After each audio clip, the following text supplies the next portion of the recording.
Hey, I'm Champ Bailey. This is Athlete to Athlete, episode 4, and I'm here with the great Georgia Bulldog, Malaki Starks. So, Malaki, first question. I had high expectations of you. Right. You know, you come in as a 5-star athlete, and I think the Georgia Bulldog community as well. So, I was at that first game against Oregon, your first game. I was so anxious to watch you play. You go out there, you set the bar high, you get your first pick. I mean, it's a dramatic interception. Right. How do you maintain that level of production, making plays like that when you set the standard so high from your first game? I say for me, really, just kind of knowing what I wanted. Just coming into a place like Georgia, they just came out the Natty, and then looking at the guys who were here before me, as is yourself, you know, like guys who played the position, Right. guys who were there, like Chris Smith, the Dan Jacksons, Right.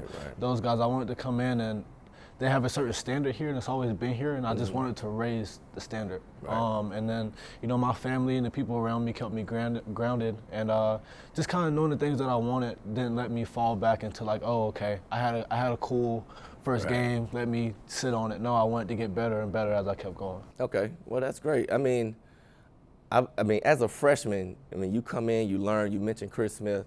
I'm sure he was a great mentor, leader. Now, from Kirby's point of view, what do you expect? What does he expect from you as a leader? Now those tides have kind of turned. Now you're a junior. Who knows if this is your last season or not? But we know what's ahead of you.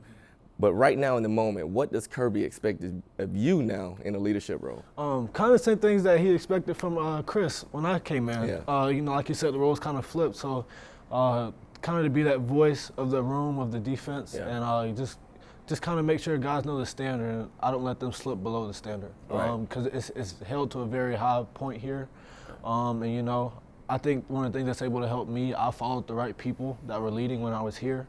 So they taught me how to lead, because you have to learn before you can lead. So that taught me how to do things the right way so I could teach others. And even as a leader, you never stop learning. Right. Right. You always can learn from the guys you're trying to lead. I mean, I think that's a great way to approach it. So, you know, one thing that's unique about Kirby is he played the game, right, and was great at it. In fact, actually, one of my former teammates learned a lot from him.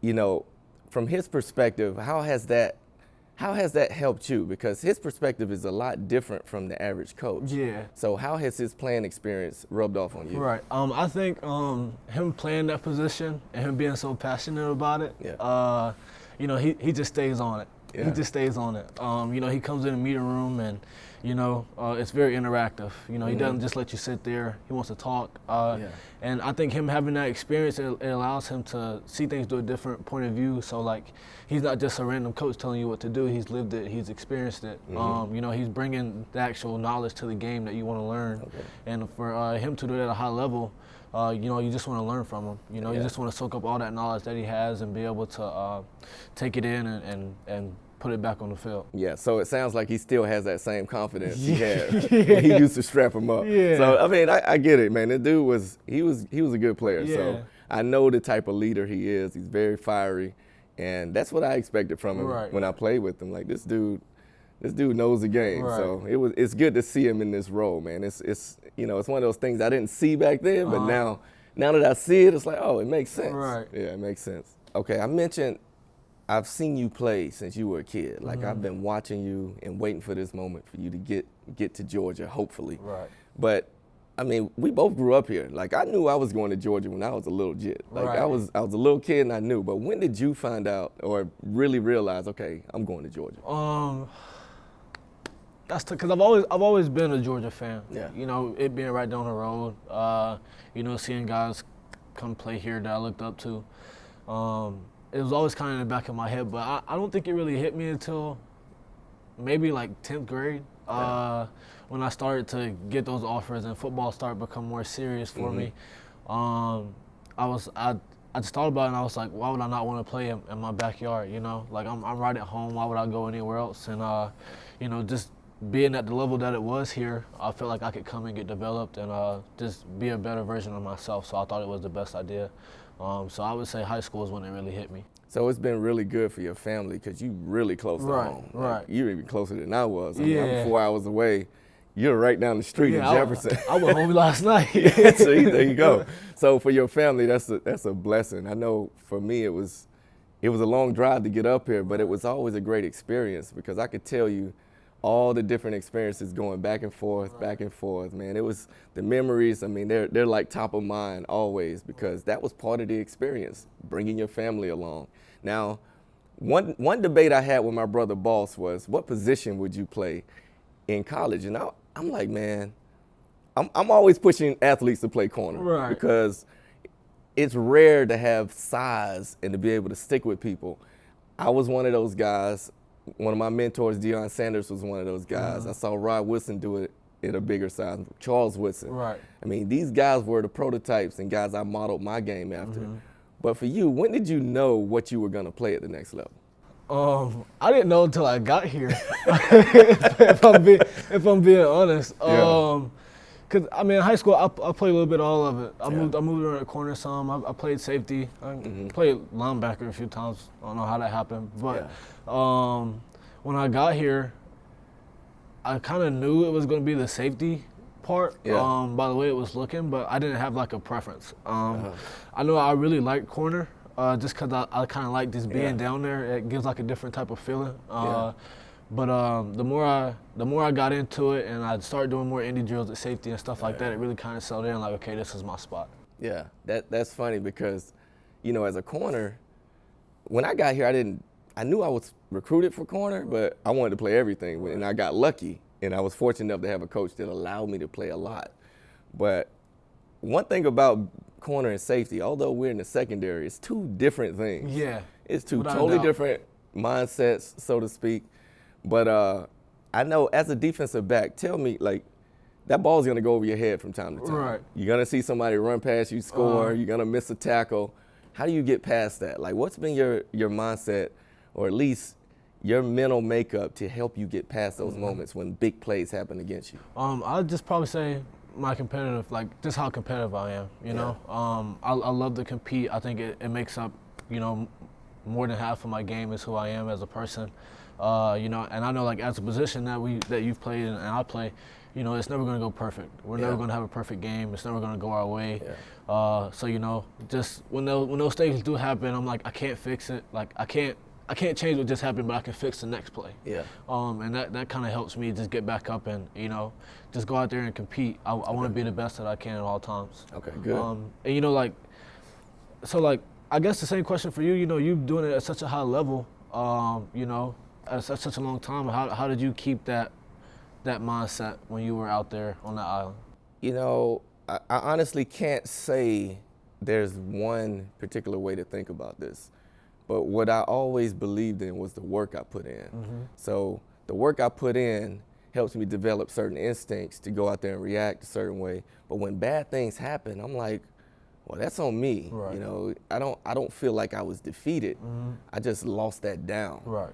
I got more to play, you know. So when there's still time left on the clock, I'm still coming at you, because what does it mean for us to give up 2 plays? Like, okay, if one happens, I can live with that. Let's go. But we can't have it happen over and over, because, you know, you could probably come out of a game and think you played bad, right? You go look at the tape. Oh, it's not as bad as I thought, you know. But then you can also have a game, you can have 2 picks, balled out, and then you go in a game, oh man, I missed 2 tackles. You know, I let my boy down, I didn't give him the call, he got beat. You know, so there's that team aspect that comes into it too. Like, I have to keep going because my guys are counting on me. I'm counting on myself to help my guys. So it always becomes bigger than yourself. And that's what I always relied on. I put the work in for them, I go play and protect them by the way I play. So that was always my mindset. Now you've had 2 successful seasons, 1 loss, which is unbelievable. 1 loss, 1 natty. All right, you're going into your junior year. What are your expectations for this year? To raise the standard, you know.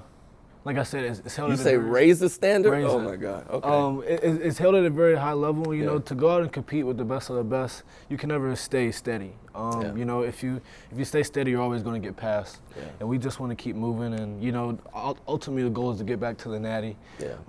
But you know, I want to be a lot better than we were last year. Yeah. Everything that we didn't accomplish last year, I want to accomplish it. And I want to do more. And I think there's always room to learn. Yeah. I think for me personally, like what I've been doing. This offseason, I really just turned and dive into the game of football. Like my freshman year, I was just out there playing. Like I knew what I was supposed to do, and that was it. And more of last year too. I started to take more of the role of learning football, but I was just I knew what I was supposed to do, and that was it.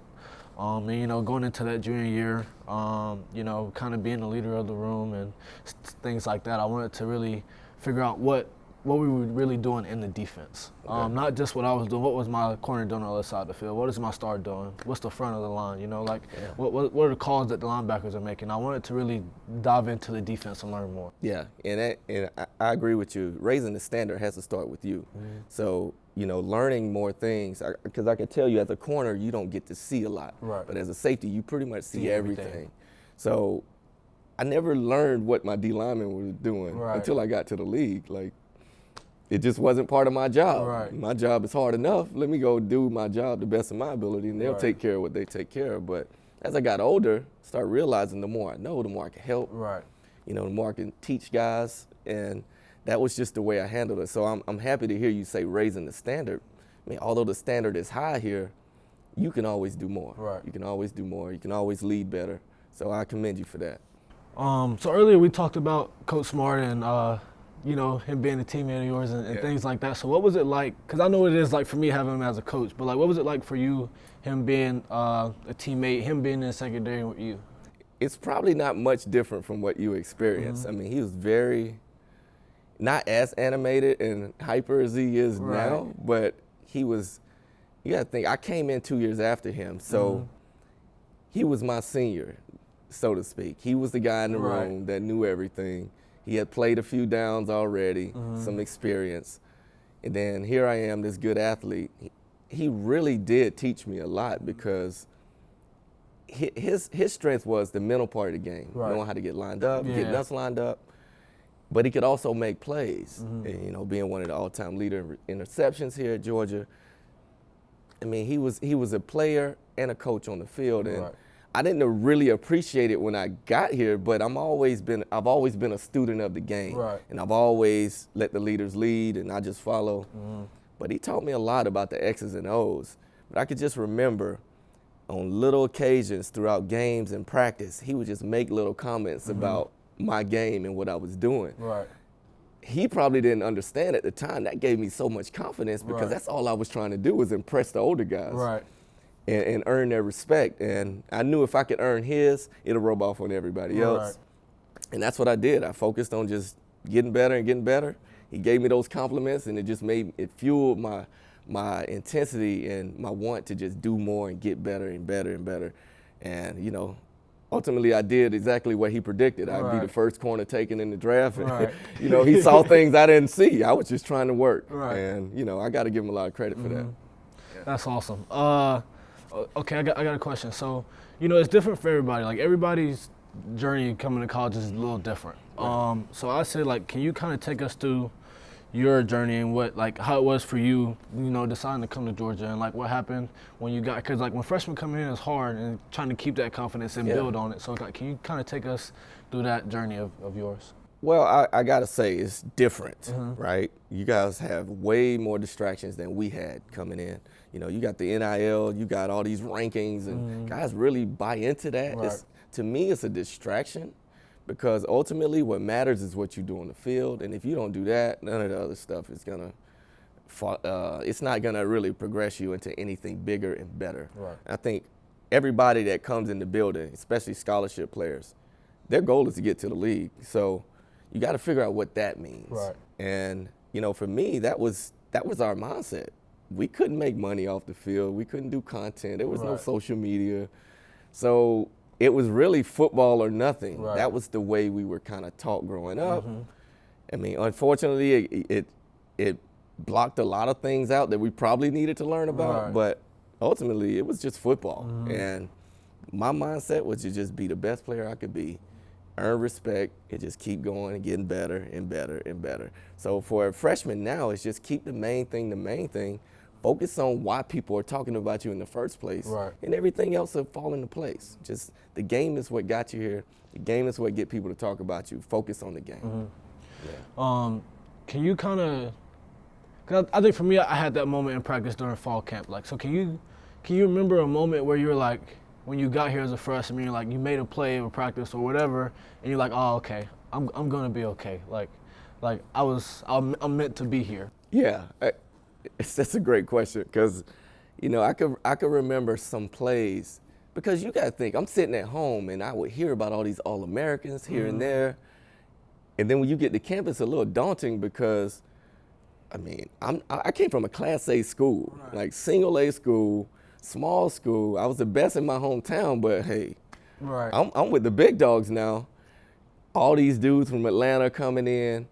I just didn't know how I would fit in. Right. All I knew is I measured well, I ran well, I had a great 40, great vertical jumps and all this stuff, Right. but none of that mattered. I just remember watching highlight tapes of some of my incoming freshman classmates, like, oh man, these dudes the real deal. Right. Then I got here, and I'm like, oh man, I'm better than most of these guys. Right. Like, Right. I could play, like, oh, I could cover him, Right. and I start seeing it happen. It's not like I didn't have confidence in myself. I just didn't know. Exactly. And over time, I just figured it out. Like, yeah, every day in practice, because I loved practice, because that was the way to really get better, and really understand where I was. So I loved it, and I took it serious. I played it like it was a game every day. And the more I dominated in practice, the more it became evident, okay, I could be something Right. here, and I could get to the next level like I've always dreamed about. Right. I think one of my biggest questions for you is how did you convince them that you could play both sides? Like how was that? Because I'm trying to do it myself. I'm trying to do it myself. You're at a different time, right? I was fortunate. It's all about timing, right? It's timing, coaches. When I was coming out of high school, before my senior year, Ray Goff was the head coach. He recruited me. Well, he ended up getting fired or let go after my junior season. Here comes a new coach, Coach Jim Donnan. He comes in, he's trying to keep all the big athletes that they've been recruiting on board. So he's telling me everything. Oh yeah, you could do this, you could do that. And I'm like, oh well, I know I'm going to Georgia. Like, he's gonna let me do everything. But the main thing was I was already doing it in high school, so it was evident that I could do it. Right. It's just, like you say, are you going to get the opportunity? Right. Now, I believe your ship has sailed because there is no way they're going to put you in on offense at this point in your career. I don't see it, but, keep fighting for it if you want it. But it was just timing, right? And I just took advantage of it. And I just remember times where we didn't have a very top-notch receiving corps, so I was sort of needed. Right. We had some guys that were kind of young, my age, and a few guys older, especially my sophomore year. We had Hines Ward, who was top-notch, and Corey Allen, who were great. Right. But coming after that, I just kind of came into my own because I learned from the best. I learned from those two guys, and then I, came into my own. Coach Donna just relied on me. Right. And, I just wanted to go out there and succeed. I never wanted to leave the field. Right. I think growing up, you never left the field. Exactly. I was like, I don't even know what it feels like to sit on the bench. Right. Because I've never done it. I always had my helmet on the sideline if I was on the sideline. Yeah. So, it was just timing, man, Right. and being able to go do it. And every time I got opportunity, I shine, man. That was the key. Right. They give me the opportunity, I got to take advantage of it. Right. So, Some people who are like fans of the game or students of the game as myself, like we put you like on this. I'll put you on this pedestal. Like I list you up there with the greats, all-time greats. I appreciate it. And my question, like, what advice would you give to like what kept you on that path, and when you got there, like what kind of didn't want to make you fall off? Like once you got to that point where like you were like, you got the jacket, like you're with all the greats. Like what was the thing that kept you grounded and not steered the other way? I think it's a lot of things, accountability, my competitive nature. I was always the one that treated practice like games. Right. And, I've always approached it that way. So, I think I guess to allude to what happens when you get older, well, that's really what kept me up there was I was able to go out and prepare the right way. Right. I studied, I had great mentors. I mean, you got to think early in my career, I had Deion Sanders and Dal Green, 2 first ballot Hall of Fame corners on my team at the same time. I mean, who's not going to excel in that environment? I made my first Pro Bowl with those 2 guys in my locker room. Right. So that really helped me. I had great mentors, but it was really my competitive nature. Like, I just wanted to be the best. And then you get later in your career, you start taking time off from practice, your performance starts slipping. Right. Because practice is really where you earn your keep. And what I had to do to mitigate that was be smarter. Try to be quicker to the ball, understand where it's going, anticipation. Right. And I promise you, my last 3 years was built off that because I did not have the pop I used to have. Right. I couldn't jump a 42-inch vertical like I used to. I couldn't run a 4.3 like I used to, 4.2. Like it was, I had to use my brain more. So it was really just understanding who I was and making the proper adjustments. And that's what made me have that 15-year NFL career. Right. It's really what I was doing with my brain. Right. All right, real quick. All right, who is your biggest inspiration? I say my parents. Okay. They just done a lot. They sacrificed a lot for me to be in the position I am today. I just kind of look up to them, and everything I do is for them. All right, great. So describe for me what UGA athletics is to you. If I had to say one word, I'd say elite across the board. I mean, you look at football, you look at basketball, soccer. Of course, you look at all the sports they have as the UGA athletics, and it just compete at the highest level. So I'd say elite. Got it. Elite. I agree. What makes Athens the best college town in the nation? I think because it's such a small place. I'd say compared to other places. I mean, people just show up. There's never a game where people are not there. It doesn't matter who you're playing. People are going to be there. Going to be loud. So I think it's the support and the community feeling. So give me your favorite athlete, any sport of all time. Ooh, that's tough.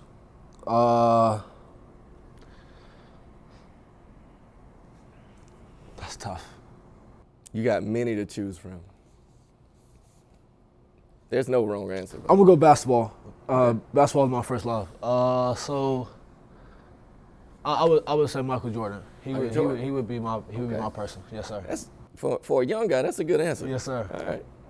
So give me your perfect meal in Athens. What does Malaki like to eat in Athens? Ooh, if I had to go pick somewhere, perfect place I'd go is Sakura. I'm going to get teriyaki chicken with no vegetables, double rice, and then I'm going to get a sushi roll. Sushi roll. Yeah. Okay. So for anybody out there listening, Go get it. they know how to get you. Okay. Well, good work, man. Looking forward to this season. Yes, sir. My man. Yes, sir.